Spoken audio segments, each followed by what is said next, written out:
నుండి వచ్చును. నేనైతే దేవుని మందిరంలో పచ్చని ఒలీవ మొక్కవలె ఉండును. నిత్యము దేవుని కృపయందు నమ్మిక ఉంచుచున్నాను.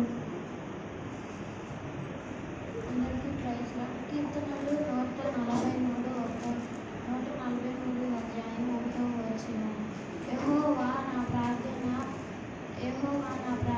ఆలకింపుము, నా విన్నపములకు చెవియొగ్గుము.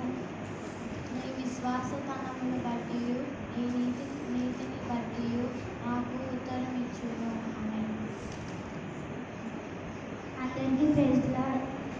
భూమి సంపూర్ణతయు లోకములు దాని నివాసము దేవుడిది. ఆమేన్. కీర్తనలో 1వ అధ్యాయం. దుష్టులు ఆలోచించక పాపుల మార్గాన నిలక, అపవాసులు కూర్చున్న చోట కూర్చోక. ఆమేన్. అందరికీ ప్రైజ్ లార్డ్. 121వ వచనం. నా శ్రమలో నేను యెహోవాని మొరపెట్టితిని, ఆయన నాకు ఉత్తరమిచ్చును. ఆమేన్. యెహోవా సేవకులారా, యెహోవా మందిరంలో రాత్రి నిలిచిన వారులారా, మీరందరూ యెహోవాను సన్నతించిరి. పరిశుద్ధ స్థలం వైపు మీ చేతులెత్తి యెహోవాను సన్నతించిరి. భూమి ఆకాశంలో భూమి ఆకాశం చూపించిన యెహోవా సీయోనులోని ఆశీర్వదించును గాక. ఆమేన్.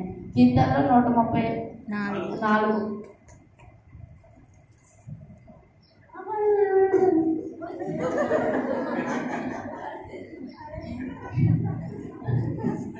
అందరికీ ప్రైజ్ లార్డ్. కీర్తనలు 117 1 వచనాలు. యెహోవా కృప మన ఎడల హెచ్చుగా ఉన్నది. ఆయన విశ్వాస్యత నిరంతరం నిలుచును. కాబట్టి అన్యజనులారా యెహోవాను స్తుతించుడి.